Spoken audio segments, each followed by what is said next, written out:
What's up guys, my name is Arcanine and welcome back to yet another Pokemon Mega Ruby and Alpha Sapphire Wi-Fi battle. And today people, we're having a battle against that girl. I cannot pronounce that name, I'm sorry if I can't, but I really can't. So yeah, we're having a battle against that girl.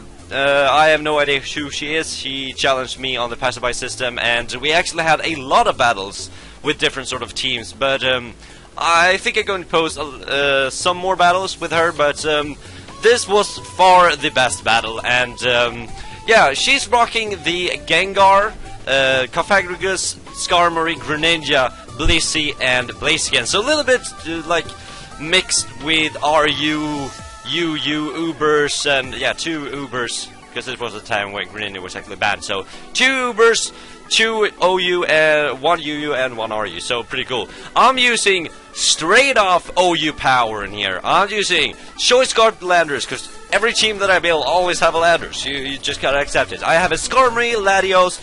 Yeah, Skarmory, Latios, you already know the drill. I actually have a Mega Galate, because I wanted to try that out. Because, yeah, the Mega form just looks badass as fuck. So I wanted to try how competitive it could be. And then we have a special defensive Rotom, which counters this girl pretty well. And then we have my Azumarill, the blue bunny thing. And yeah, I have really nothing more to say. So yeah, it was a pretty good battle. I don't really know what I'm going to lead off with in this battle, since yeah, I do want to get those stealth rocks up, but as you can see, she has no defogger, but I think she's going to predict that and lead off with something else, so I can just predict that and lead with something else, but then she can predict that and lead with something. It's just a mess, but yeah, let's jump right into this battle.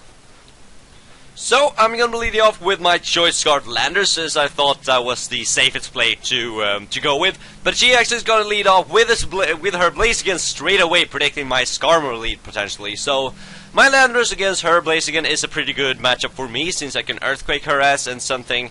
And I actually get to Intimidate straight off. So, as you can see, she actually goes for the Protect first turn to just get her speed boost. And I am actually a little bit scared, because I don't really know if this is a special Blaziken, then I am actually roasted. But she actually going to switch out, revealing that she's actually physical. So, in comes the Skarmory. I get the matchup advantage since I go for the U-turn, because I'm locked into it. So, yeah, she predicted an Earthquake, probably thinking I wasn't choice in some way. So, yeah, I actually get the U-turn off, so I'm good. I'm just gonna switch into Latios, since I know Latios got the best matchup against this guy, since I can go for the Hidden Power Fire and kill this guy off. But she actually knows that. She switched right into this fucking Blissey.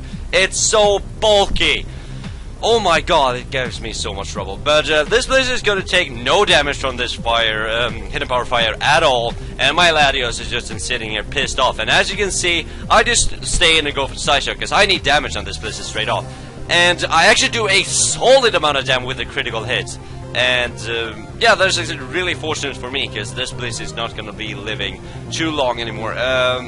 So she goes for the Seismic Toss, and this is a time where I actually considered going for the Draco Meteor, because I know it's going to kill, but I stayed here. I'm just staying in here and go for the Side Shock. And as you can see, she actually predicts me another time going for the Side Shock, because I really need this Blizzard gone in whatever case it wants to. So she's actually going to switch out, make a really good prediction, go into her Dark type Pokemon Greninja, which is going to take no damage from the Side Shock. If I actually went for the Draco Meteor, that would have been a dead frog. But nope, Greninja's in here looking scary as fuck, so I'm just going to switch into my Rotom, take absolutely a shit ton of non-damage from this Ice Beam. I was about to say shit ton of damage, but shit ton of non-damage, because I actually do take that like a fucking boss. So Rotom is eating his leftovers, and I actually don't think this Greninja wants to stay in too long, actually, so haha.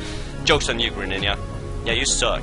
So I'm just gonna go over the Volt Switch. She switches into this guy, and I used to run Cofagrigus a lot, but I'm not seeing too much in Aura, so I didn't really know what the hell to predict. I just switched into Galate, since I know if it wants to Will-O-Wisp me, I got Swords, so I can just set up either way, so I'm not really too scared of this guy, so I'm just gonna go straight up Mega Evolution, turn badass as hell. Look at that. Galate's just looking solid. I'm just gonna go straight up on a knockoff. I want to see what this guy holding. And I actually thought it would actually KO this guy, but nope.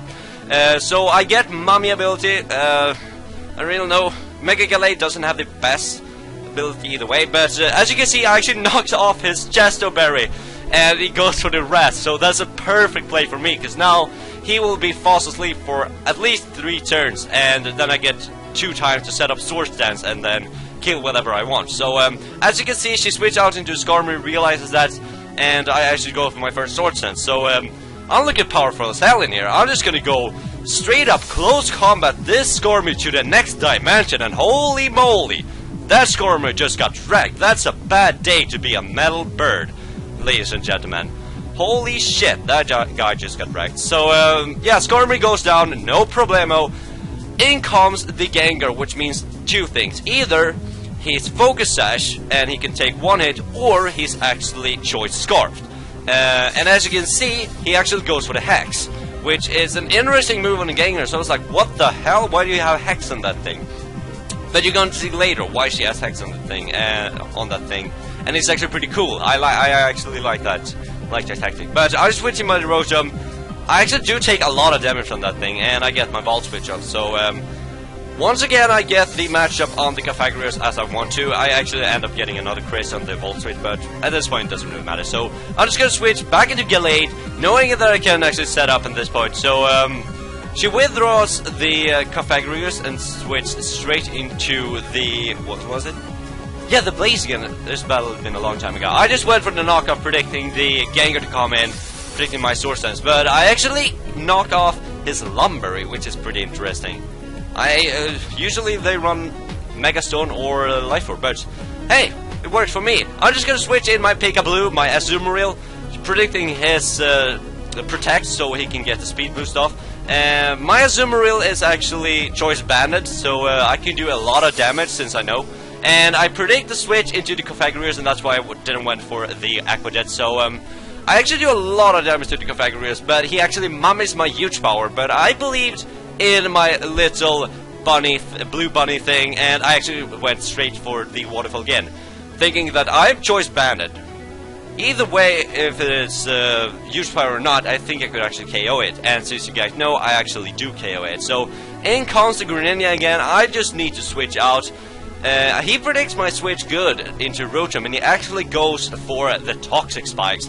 And now we know why the Gengar is hexing people. I think the tactic is to set up Toxic Spikes as early as possible with Greninja, and then start. And that's why I think the Gengar was Choice Scarf, since he actually can hex everything and just do amazing amount of damage. But he is going to go for the Grass Knot on my Rotom. My Rotom is small as fuck, so it won't take anything from that, and now I just can go for the Volt Switch, get the matchup again. Rotom is all about getting the matchup, guys.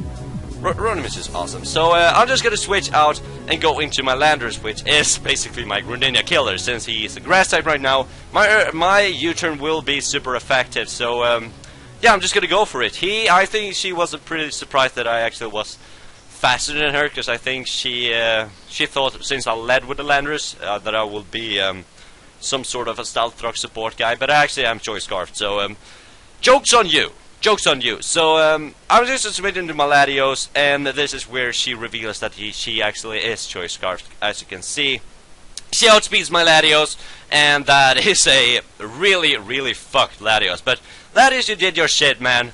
Now you can just rest in your Pokeball as long as you want. I'm just gonna switch into my Azumarill, because now it's actually no point of not going for the Aqua Jet. I know I can take at least 1 or 2 Pokemon out with it.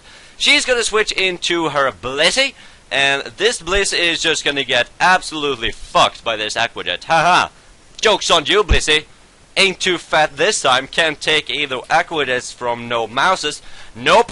Bliss is just gonna go down. My Azumarill is looking poisoned as fucking here. And in comes the Gengar again. And this Gengar is giving me a lot of trouble. So I'm just gonna switch out, going into my Skarmory, predicting the Sludge Bomb, since we know that he's Choice Scarf. He will be locking himself into Sludge Bomb.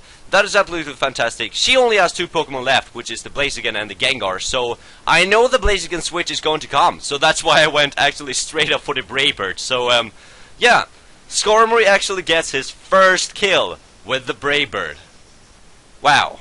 I didn't even think that my Skarmory would get any kills with with the offensive moves. But what do you know? Skarmory actually gets his first kill in the game. He's looking really happy and eating his leftovers. So in comes her last Pokemon, the Gengar, and yeah, I actually have nothing more to say. She's actually going to go straight up for the Hex, doing some good damage to my Skarmory. I'm just going to go for the Bree Bird, doing some good damage to her, so we just trade off damage right there, and then I can just switch into my Azumarill and win the game, since she can't outspeed me in sort of priority. So yeah, that was a pretty good game, and if she actually would have put up the Toxic Spikes early, and yeah, that might be a whole other game, since this Gengar could actually been a real problem to me, since he actually takes out like 3 or 4 Pokemon to me. But as you can see, she actually runs right there.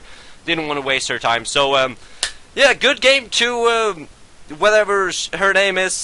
Cannot pronounce it, but yeah, there will be next week will be another battle with this girl, and you're gonna see it's actually a fucking hilarious battle. So yeah, as far as I know, you've been watching. My name is Arkanan, and oh my god. Okay, let's do that one more time.